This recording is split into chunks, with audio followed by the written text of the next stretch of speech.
In today's video, guys, I'm going to show you how you can change your profile picture on YouTube.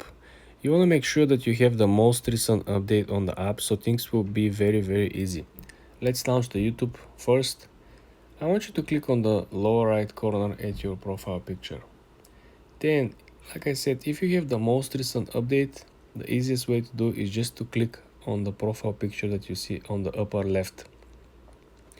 Then you will be led to your original profile over here, and you will have an option on the middle right of the screen to click on the small pen.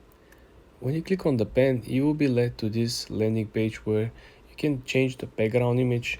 You can simply change the profile picture. As you can see, by simply clicking it, you will be able to replace it right away. Before this update, you have to have the desktop version, you have to resize everything. Now you can upload any image, any sizes. It is very easy, very simple, guys. For more video like this, subscribe and like this video.